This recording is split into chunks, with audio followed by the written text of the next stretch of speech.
Guten Tag, liebe Schüler und Schülerinnen. Heute sprechen wir über das Präteritum.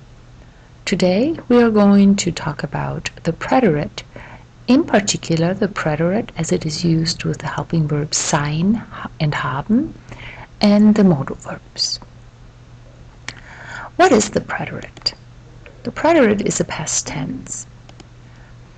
Let's talk about the past tense in German in general.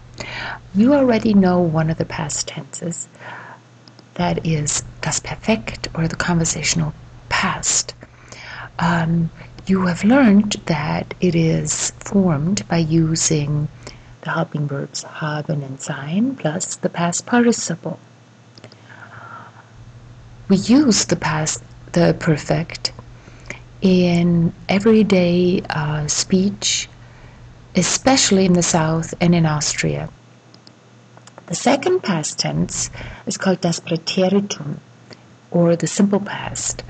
Simple because, it might be a little bit simpler because there's just one word involved when forming that, and that is the preterite form of the verb in second position. When is it used?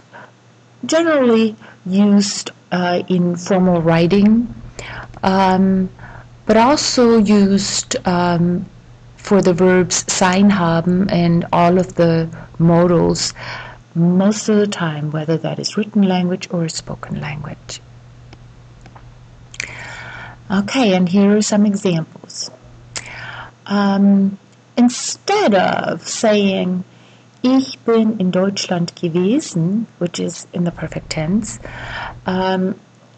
it's not wrong, but it is better to say Ich war in Deutschland.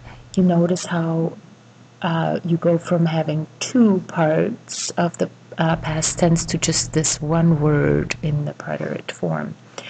Okay, so let's take a look at what the preterite forms look like. Here we have the word sein. As you can see, all of these verbs have the same stem throughout. Singular and plural forms have the same stem. The stem is not necessarily the stem of the infinitive, okay?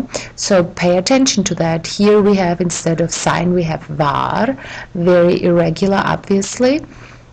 Instead of hab, we have hat as a stem. It's the same stem as the infinitive. Here it is the same minus your umlaut, the same one again with sollen, and here again the same as the infinitive minus the umlaut. So just try to remember what the stems are. Obviously we don't have any umlaut in here, so that would be something easy to remember.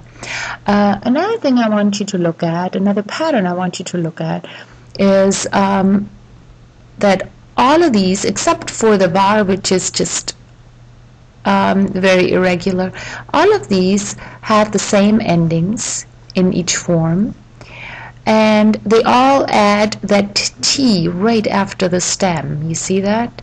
Right after the stem you have that T. So when you hear that T, you know this is something that is in the past tense.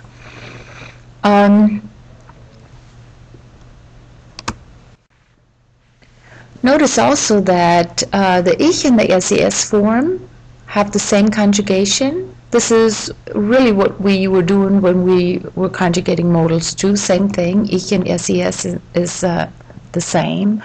Other than that, there's really nothing so different from the present tense conjugations. You have the I in the Ich, the ST in the Du form, you have the IN in the Wir in Sie form, and the T in the Ihr form. So it looks very much like the present tense verbs. Und das war's für heute. Tschüss, bis zum nächsten Mal.